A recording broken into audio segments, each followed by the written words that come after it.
के इस चुनावी सभा में मंच पर उपस्थित हमारे बहुत ही लोकप्रिय और आप सबके प्रिय प्रत्याशी बहन श्रीमती लवली आनंद जी, हमारे बिहार के पूर्व उप मुख्यमंत्री, हमारे वरिष्ठ नेता श्री तारकिशोर प्रसाद जी, हमारे राणा रणधीर सिंह जी, लाल बाबू प्रसाद गुप्ता जी, पवन जायसवाल जी, मोतीलाल प्रसाद जी, शिवजी राय जी, श्रीमती नगीना देवी जी, श्री ठाकुर राण रत्नाकर जी, हमारे श्री सरोज रंजन पटेल जी, सिद्धार्थ शंभू जी, आशुतोष शंकर सिंह जी, विकास कुमार सिंह जी, राजेश तिवारी जी, नीरज कुमार सिंह जी, मंजू देवी जी, सियाराम शाह जी, संजीव पांडे जी, रोहित चंद्रा जी, मंच पर विराजमान सभी सम्मानित सज्जनवृंद और यहां इतनी बड़ी संख्या में आए हुए देवी और सज्जनों, मेरे युवा साथी और मीडिया और प्रिंट मीडिया के मेरे साथी, मैं जब आज शिवहर में आया हूं तो सबसे पहले तो शिव भगवान बाबा भुवनेश्वर नाथ जी को नमन करके अपनी बात को प्रारंभ करना चाहता हूं। भगवान शिव की नगरी शिवहर, जिसे हम गांधी जी से भी जोड़ते हैं, जिनकी ये तपोभूमि रही है, ऐसी चंपारण की भूमि को भी मैं नमन करता हूं और आशीर्वाद लेकर के अपनी बात को प्रारंभ करता हूं। मित्रों, आप सब लोगों ने बहुत ही शांति से लवली आनंद जी की बात सुनी, हमारे विधायकों की बात सुनी, तारकिशोर प्रसाद जी की बात सुनी। मैं आप लोगों के साथ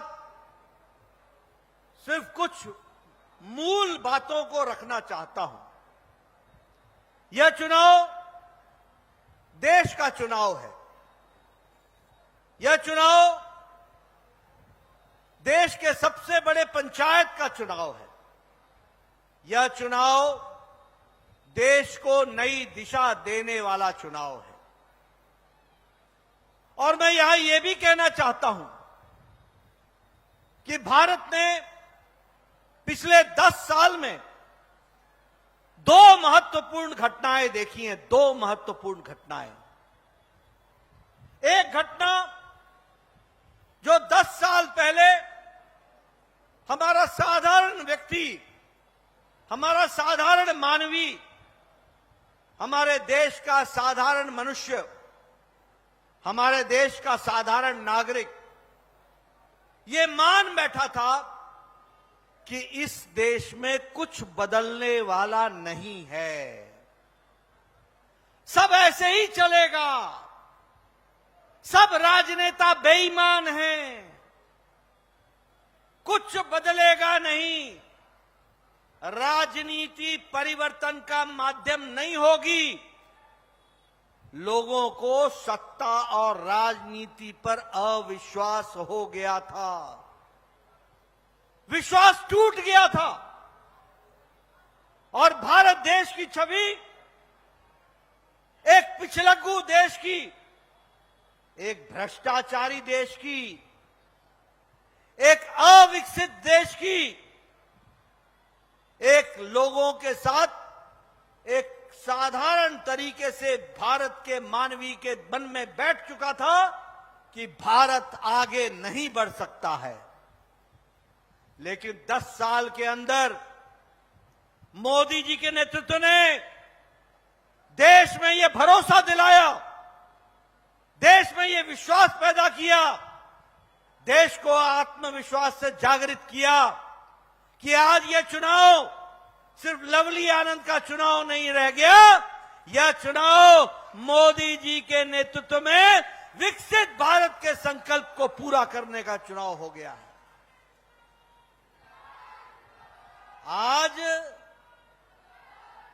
आज साधारण आदमी विकसित भारत के संकल्प को लेकर के चल रहा है। यह बदलता भारत 10 साल पहले राजनीति होती थी, वह राजनीति होती थी जाति की, वह राजनीति होती थी धर्म की। जाति को जाति से लड़ाओ, धर्म को धर्म से लड़ाओ, तुष्टीकरण करो, वोट बैंक की राजनीति करो और वोट बैंक की राजनीति करके अपने आप को सत्ता पर बैठाओ और फिर उसके बाद अपने परिवार और अपनी जाति की चिंता करो। यह राजनीति का ढर्रा था, यह राजनीति का तरीका था। लेकिन 10 साल के अंदर मोदी जी ने तुष्टीकरण को धत्ता दिखाया, जातिवाद को समाप्त किया, धर्म को सबको एक बराबर देखा, सबका साथ, सबका विकास, सबका विश्वास इस मंत्र को लिया और भारत को इस 10 साल में अग्रगणी राज्यों में, देश में खड़ा कर दिया। इस बात को हमको याद रखना चाहिए। आज भारत पिछलग्गू भारत नहीं है, आज भारत अग्रगणी राज्यों में खड़ा, देश में खड़ा है। आज भारत मांगने वाला भारत नहीं है, आज भारत देने वाला भारत हो गया। ये परिवर्तन आ चुका है।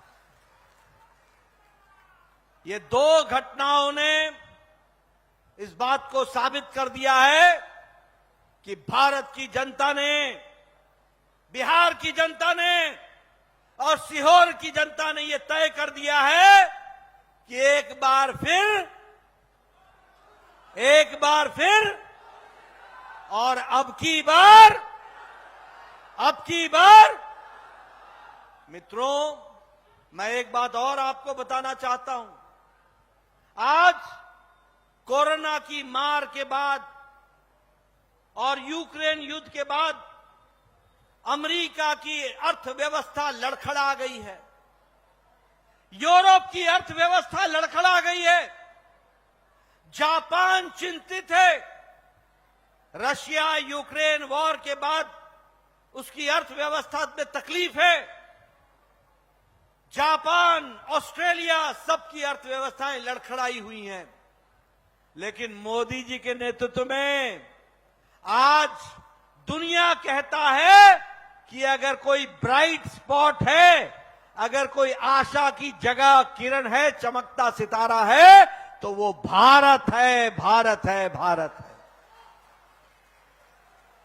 और आपको जानकर और खुशी होगी, आपको जानकर और खुशी होगी कि 5-7 साल पहले भारत की अर्थव्यवस्था 11वें नंबर पर खड़ी थी, 11वें नंबर पर।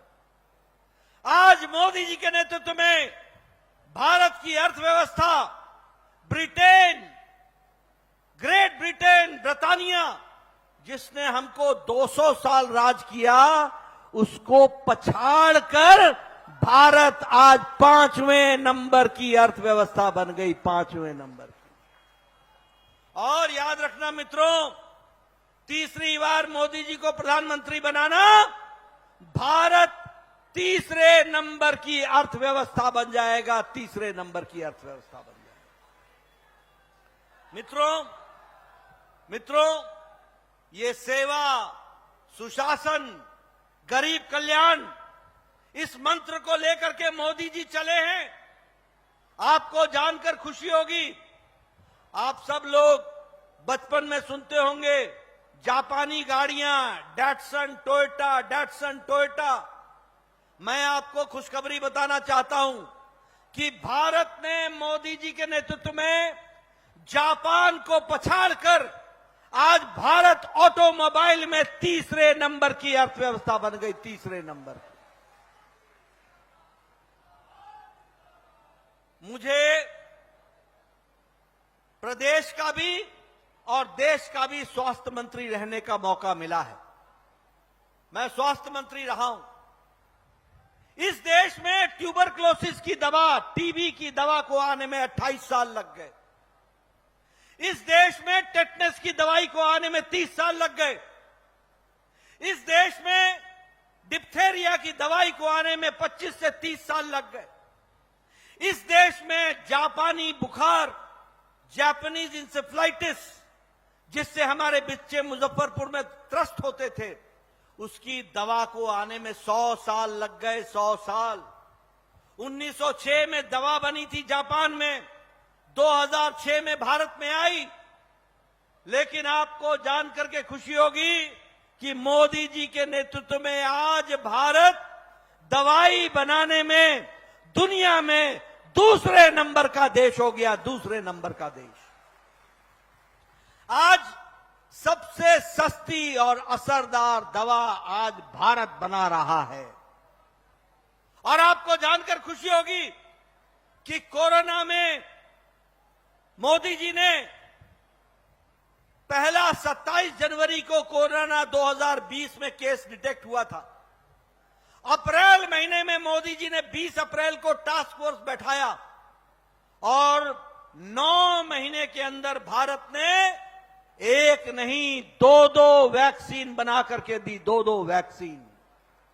और आप जो बैठे हैं ना बिना मास्क के, 220 crore double dose with booster लगाकर दुनिया का सबसे बड़ा और सबसे तेज गति का वैक्सीनेशन प्रोग्राम मोदी जी ने करके दिया और इस देश की 140 करोड़ की जनता को बचाया।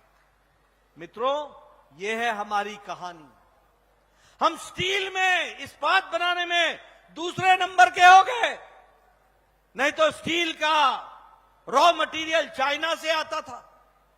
और आपको एक खुशखबरी और देना चाहता हूं, भारत की ताकत को पहचानो। आपके हाथ में जो मोबाइल है, चेक कर लेना। 10 साल पहले इस मोबाइल पर लिखा होता था मेड इन चाइना। इस मोबाइल पर लिखा होता था मेड इन कोरिया। इस मोबाइल पर लिखा होता था मेड इन ताइवान। इस मोबाइल पर लिखा होता था मेड इन जापान। आज आपके मोबाइल पर लिखा है मेड इन इंडिया। आज 97% मोबाइल भारत में बन रहा है। 97% मोबाइल। दुनिया का दूसरे नंबर का मोबाइल बनाने वाला देश बन गया। ये 10 साल के अंदर आपके हाथ में आत्मनिर्भर भारत खड़ा है। आपके हाथ में आपके आत्मनिर्भर का मोबाइल है। आपके हाथ में ये फर्क आया है। हम डिफेंस में बुलेट प्रूफ जैकेट नहीं था हमारे पास। हमारे पास लड़ाकू विमान खत्म हो रहे थे। हमारे पास 80 करोड़ की जनता को प्रधानमंत्री गरीब कल्याण अन्न योजना, 80 करोड़ की जनता को। और आपके बिहार में 8 करोड़ 70 लाख लोगों को प्रति महीने मोदी जी की तरफ से 5 किलो गेहूं या 5 किलो चावल और 1 किलो दाल दिया जा रहा है। ये याद रखिएगा। और खुशखबरी ये है कि भारत के 25 करोड़ लोग आज गरीबी की रेखा से निकल करके ऊपर आ गए, ये प्रधानमंत्री गरीब कल्याण अन्न योजना के कारण। और मेरी बात और याद रखिएगा, अगले 5 साल तक मोदी जी के नेतृत्व में प्रधानमंत्री गरीब कल्याण अन्न योजना चलता रहेगा और आपको मिलता रहेगा। ये भी आपको ध्यान में रखना है। मित्रों, कभी आपने सोचा था कि किसान को हर चौथे महीने 2-2 हजार रुपए उसके खाते में आएंगे? कभी सोचा था? 12 करोड़ किसान को प्रधानमंत्री किसान सम्मान निधि में मोदी जी एक बटन दबाते हैं और 11 करोड़ किसानों के खाते में हर चौथे महीने में 2-2 हजार रुपए पहुंच जाता है। यह बदलता भारत है। और आपको जानकर खुशी होगी कि 80 लाख किसान बिहार के हैं जिनको किसान सम्मान निधि मिल रहा है, यानी लगभग रीचिंग 1 करोड़ लोगों को यह मिल रहा है। यह भी आप ध्यान में रखिए। और मित्रों, मोदी जी ने तय किया है कि दाल में, दलहन में और तेल में, तिलहन में भारत अगले 5 साल में आत्मनिर्भर हो जाएगा। अब हमको किसी की जरूरत नहीं होगी, हम आत्मनिर्भर हो जाएंगे। और श्रीअन्न में, मोटा अनाज में भारत दुनिया का हब बनेगा, यह भी हम लोगों ने तय किया है। मैं यहां यह भी आपसे चर्चा करना चाहता हूं। लवली आनंद जी विधायक रही हैं, सांसद रही हैं, आनंद मोहन जी सांसद रहे हैं, विधायक रहे हैं, हमारे जायसवाल जी विधायक हैं, हमारे सब स्थानीय विधायक हैं। इनसे पूछिए, मैं 1993 में पहली बार विधायक बन गया था। 1993 में, उस जमाने में मेरा वीडियो मेरे पास आके बोलता था, नड्डा साहब आपको एक खुशखबरी सुनानी है। मैं बताता हूं बार बार। मैं बोलता था, सुना भाई, क्या है खुशखबरी? बोलता था कि आपको एक पंचायत में इस साल 2 इंदिरा आवास योजना के घर मिले हैं, 2।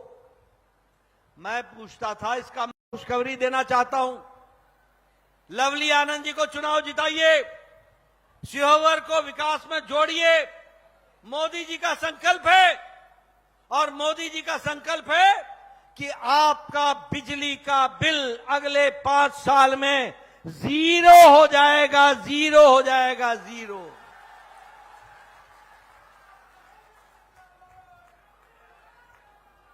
प्रधानमंत्री सूर्य घर मुफ्त बिजली योजना, प्रधानमंत्री सूर्य हर घर बिजली मुफ्त योजना।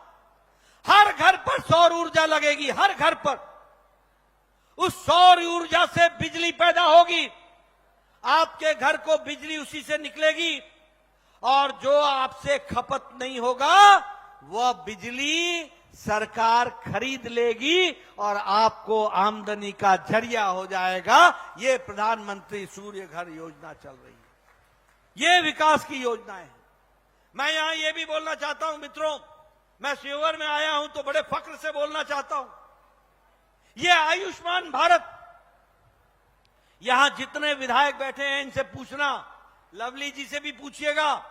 10 साल पहले आप चिट्ठी लिखा करती थी, प्रधानमंत्री जी, मुख्यमंत्री जी, मेरे इलाके में एक गरीब व्यक्ति को कैंसर हो गया है, उसके इलाज के लिए पैसे नहीं है, वो उसका जमीन बिक जाएगा, उसका मकान बिक जाएगा, वो गरीब आदमी को कोई देखने वाला नहीं है, कृपया 2 लाख दीजिए, कृपया 1.5 लाख दीजिए, कृपया 1 लाख दीजिए। ऐसी चिट्ठियां आप लिखा करते थे। लेकिन मोदी जी ने 10 करोड़ 74 लाख परिवार, 50 करोड़ लोग, भारत की 40% की आबादी, और कौन है वो आबादी? गरीब लोग। कौन है वो गरीब लोग? रिक्शा वाला, ठेला वाला, रेड़ी वाला, फेड़ी वाला, सब्जी वाला, पल्लेदार, बस का ड्राइवर, बस का क्लीनर, ट्रक का ड्राइवर, ट्रक का क्लीनर, बस का कंडक्टर, होटल का वेटर, बाल काटने वाला सैलून में, कूड़ेदान से प्लास्टिक इकट्ठा करने वाला, ऐसे गरीब लोगों को मोदी जी ने 5 लाख रुपए हर साल गंभीर बीमारी से लड़ने के इलाज के लिए पैसा दिया, हर साल। और मित्रों,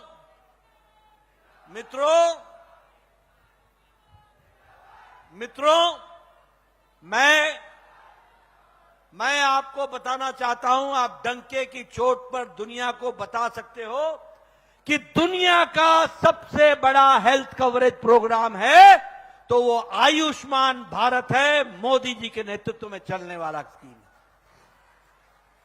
मित्रों, अब एक खुशखबरी और सुनाना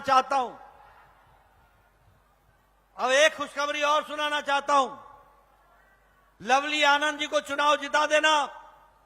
4 तारीख को मोदी जी फिर से प्रधानमंत्री बनेंगे, और इस देश का कोई भी व्यक्ति जिसकी उम्र 70 साल से ऊपर हो, कोई भी बहन जो 59 की हो, वो 1 साल बाद 70 की हो जाएगी।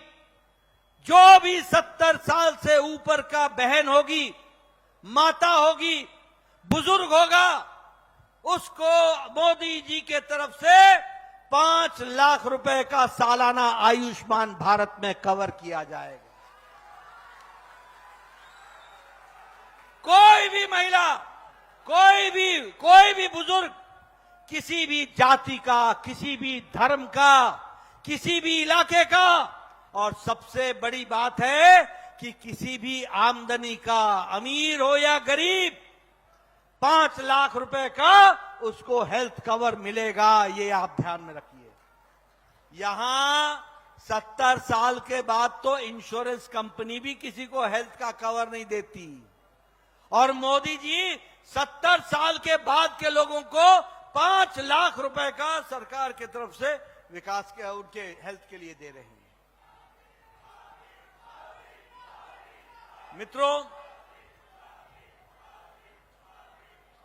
मित्रों, आप एक बात बताओ, मोदी जी के राज में बिहार का विकास हुआ कि नहीं हुआ? आप एक बात बताओ, हाईवे बने कि नहीं बने? आप बताओ, 4 लेन बना कि नहीं बना? आप बताओ, ये गांधी सेतु बना कि नहीं बना? आप बताओ, याद है पहलेजा घाट, याद है वो एलसीटी घाट, जब आप बच्चा बाबू के जहाज पर चढ़ करके इधर से उधर जाया करते थे?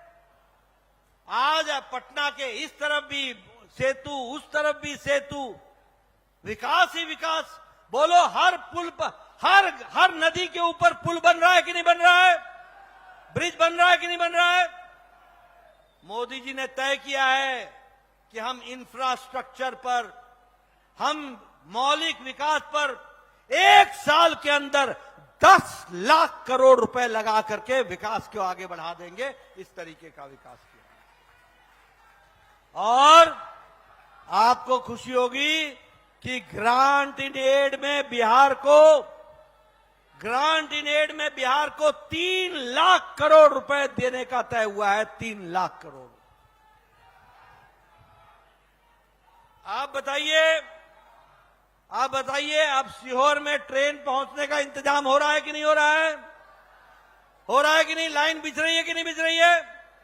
आपके इलाके से बड़े बड़े नाम रेल मंत्री बने, किसी ने सीहोर की चिंता की थी क्या? आज बजट में बिहार का बजट रेलवे में 9 गुना बढ़ा दिया गया, 9 गुना बढ़ा दिया गया। और बिहार में 8 मेडिकल कॉलेज खोले जा रहे हैं। नेशनल हाईवे, राष्ट्रीय राजमार्ग बिहार में, सिर्फ बिहार में 3500 किलोमीटर बन रहा है। ये हाईवे, ये इंटरनेट, देखो मित्रों, याद रखना कांग्रेसियों को, इनके बराबर का धोखेबाज कोई नहीं है, इनके बराबर का बेईमान कोई नहीं है, और इनके बराबर का आपको गुमराह करने वाले कोई नहीं है। मैं 2 उदाहरण देना चाहता हूं। बोलो, जब कोरोना की टीका बन रहा था तो इन्होंने कहा था कि नहीं कहा था कि ये वैक्सीन ठीक नहीं है? बोला था कि नहीं बोला था? गुमराह किया था कि नहीं किया था? बोला था कि नहीं बोला था कि ये मोदी टीका है, मोदी टीका है? अपने चुपके चाप जाके मोदी टीका लगवा लिया, और आपको बोलते रहे कि मोदी टीका मत लगाओ। ये गुमराह करने वाले, इन्होंने क्या कहा था कि भारत तो अनपढ़ का देश है, यहां इंटरनेट क्या करेगा, यहां इंटरनेट की क्या जरूरत है, यहां वाईफाई क्या करेगा, यहां ये डिजिटल ट्रांजैक्शन क्या होगा। मित्रों, आज 2 लाख पंचायत तक ऑप्टिकल फाइबर मोदी जी ने बिछा दिए, और 2 लाख गांव में कॉमन सर्विस सेंटर खुल गया है। और भारत का सामर्थ्य समझो, भारत के लोगों की ताकत समझो, आपकी ताकत समझो कि आज एक सब्जी वाला भी डिजिटल ट्रांजैक्शन करता है, डिजिटल ट्रांजैक्शन करता है। जिस देश को जिस देश को इन कांग्रेसियों ने अनपढ़ कहा, वहां के ताकत को देखो कि आज रिक्शा वाला और सब्जी वाला भी डिजिटल ट्रांजैक्शन करता है। सब्जी मंडी में बेचने वाला और खरीदने वाला किसान, वो भी डिजिटल ट्रांजैक्शन करता है। ये बदलता भारत आज हमारे सामने खड़ा है। मित्रों, विकास के नए नए आयाम हुए हैं।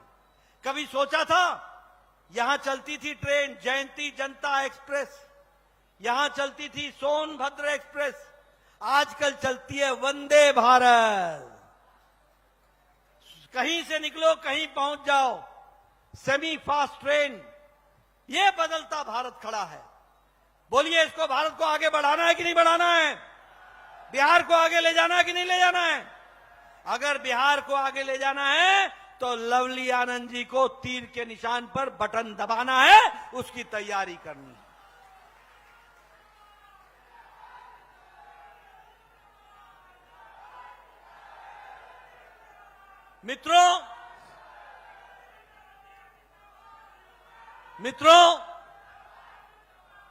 मित्रों, ये जो आरजेडी है ना, आरजेडी,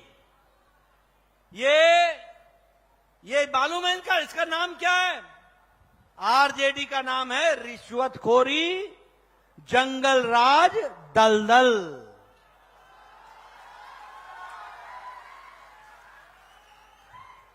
आर फॉर रिश्वतखोरी, पैसा पैसा पैसा कमाओ, कमीशन। ज फॉर जंगल राज, और ये दल नहीं है, दलदल है, दलदल। आप बताइए, लोग भूल जाते हैं, ये तेल पिलावन लठिया भाजन रैली हुई थी कि नहीं हुई थी? बोलो, 2003 में हुई थी कि नहीं हुई थी? भूल गए आप लोग? अरे भैया, मैं बिहार का ही रहने वाला था। तेल पिलावन लठिया भाजन, ऐसे लोग आजकल बोलते हैं हम नौकरी देंगे, नौकरी देंगे। अरे ये तुम नौकरी देंगे ये इसलिए बोलते हो क्योंकि मोदी जी ने आज रिपोर्ट कार्ड की राजनीति कर दी। अब तुम्हारा लठिया गया घर में और नौकरी की बात करनी पड़ रही है। तुम क्या दोगे नौकरी? रोजगार देंगे तो मोदी जी देंगे और देश को विकास की ओर ले जाएंगे। इसको हमको समझना चाहिए। और ये कांग्रेस पार्टी, ये पार्टी कोई पार्टी नहीं है, ये भ्रष्टाचारी पार्टी है। ये सब भ्रष्टाचार में लिप्त है, सब भ्रष्टाचार में, ऊपर से नीचे तक भ्रष्टाचार। बोलो, कोयला घोटाला किया था कि नहीं किया था? बोलो, चीनी घोटाला किया था कि नहीं किया था? जरा जोर से बोलो यार, इनकी बेशर्मी तो बताओ। कोयला घोटाला किया था कि नहीं किया था? चीनी घोटाला किया था कि नहीं किया था? चावल घोटाला किया था कि नहीं किया था? और समुद्र का पनडुब्बी घोटाला किया था कि नहीं किया था? अब बोलो, अंतरिक्ष में 2G घोटाला किया था कि नहीं किया था? और आप बताओ, हवा में हेलीकॉप्टर का, वेस्टलैंड का घोटाला किया था कि नहीं किया था? तो कोयला लिया पाताल से, पनडुब्बी का घोटाला किया समुद्र में, 2G का घोटाला किया अंतरिक्ष में, हेलीकॉप्टर का घोटाला किया हवा में, चावल का घोटाला किया जमीन में। कोई जगह छोड़ी ही नहीं, सब जगह घोटाला ही घोटाला। आप बताइए, लालू जी ने चारा खाया कि नहीं खाया? अलकतरा खाया कि नहीं खाया? और नौकरी के बदले जमीन हड़पी कि नहीं हड़पी? ऐसी नौकरी लेनी है क्या? ऐसी नौकरी लेनी है क्या? ऐसी नौकरी देगी ये आरजेडी, ऐसी नौकरी देगी। नौकरी के जगह पर गरीबों की जमीन। ये घोटालेबाज। आप बताओ, अरविंद केजरीवाल ने घोटाला किया कि नहीं किया? शराब का घोटाला किया कि नहीं किया? दवाई का घोटाला किया कि नहीं किया? अभी 1 तारीख तक बेल पर है, फिर जेल में जाएगा कि नहीं जाएगा? ये मनीष सिसोदिया जेल में है कि नहीं है? आप बताओ, ये सत्येंद्र जैन जेल में है कि नहीं है? ये जेल और बेल के बीच का रिश्ता है इनका। और मित्रों, एक बात और बता दूं, ये राहुल गांधी है ना, ये संविधान की पुस्तक लेके घूमता है। मैंने कहा, पता नहीं आप पढ़े कितने हो, लेकिन कम से कम संविधान तो पढ़ लो। बाबा साहब अंबेडकर ने कहा है, धर्म के नाम पर आरक्षण नहीं होगा, धर्म के नाम पर आरक्षण नहीं होगा। और मोदी जी ने कहा है, जब तक मोदी जिंदा है और जब तक भारतीय जनता पार्टी है, कोई भी दलित का, आदिवासी का, पिछड़ा का, अति पिछड़ा का आरक्षण पर डाका नहीं डाल पाएगा, ये मोदी जी ने कहा है। चोर कोतवाल को डांटे। आंध्र प्रदेश में तुमने मुस्लिमों को आरक्षण देने के लिए 4 बार दलितों के आरक्षण पर डाका डाला। 4 बार। कितनी बार? 4 बार। और हाई कोर्ट ने दलितों का आरक्षण बचाया। कर्नाटक में तुमने मुस्लिम को आरक्षण देने के लिए पिछड़ा और अति पिछड़ा के आरक्षण से 4% का डाका डाला। तुम डालो डाका और फिर बोलो उल्टे चोर कोतवाल को डांटे। बोलो ऐसे लोगों को आगे आने देना है क्या? आने देना है क्या? मैं एक बात और बोलना चाहता हूं, ये सारी पार्टियां राम विरोधी पार्टियां हैं। क्या है ये? ऐसे लोगों को लाओगे आगे? ये राम विरोधी कैसे हैं?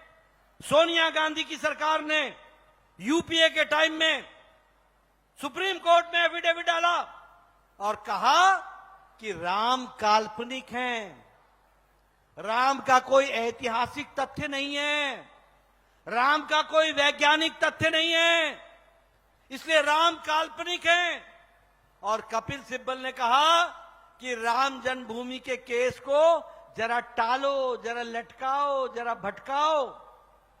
ये तो आपने मोदी जी को प्रधानमंत्री बनाया, कोर्ट ने राम जन्मभूमि का केस सुलझाया और प्रधानमंत्री मोदी जी ने 2 साल के अंदर न्यास ने भव्य राम मंदिर बनाया और उसकी प्राण प्रतिष्ठा करके राम को दिया।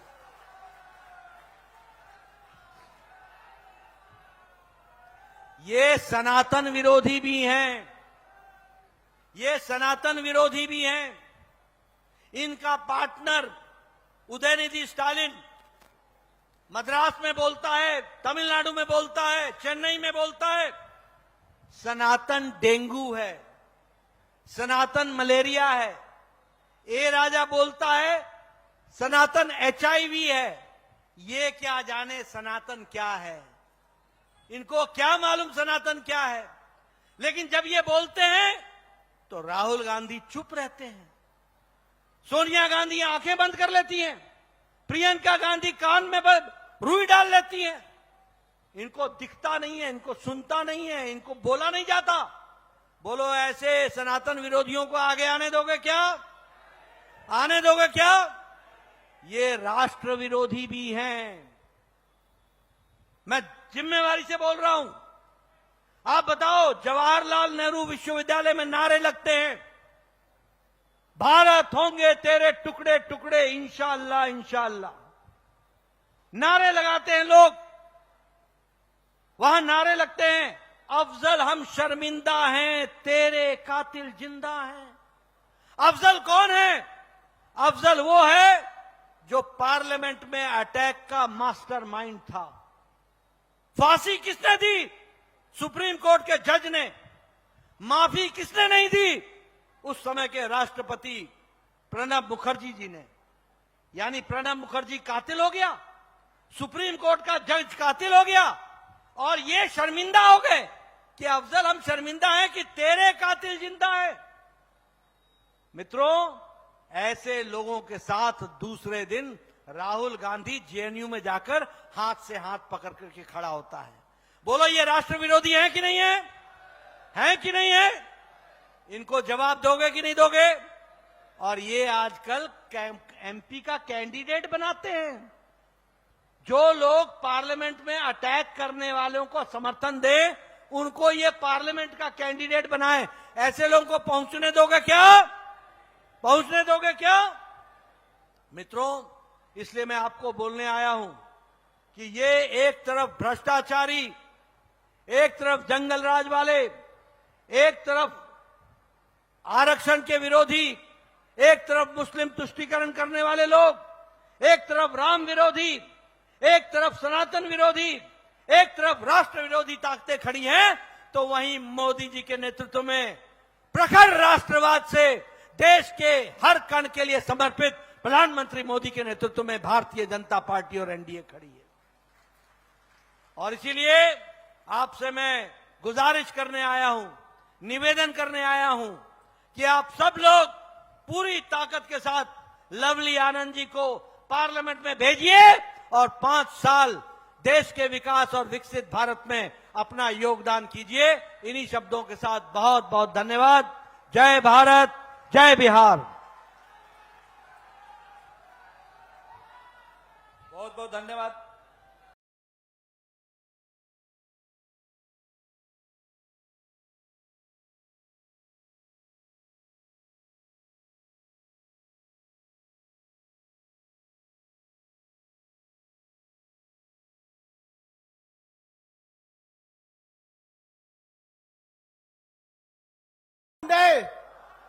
आज के इस ऐतिहासिक कार्यक्रम में आप सभी का हार्दिक अभिनंदन और स्वागत। आपने अपना बहुमूल्य समय दिया, इसलिए आप सभी का हृदय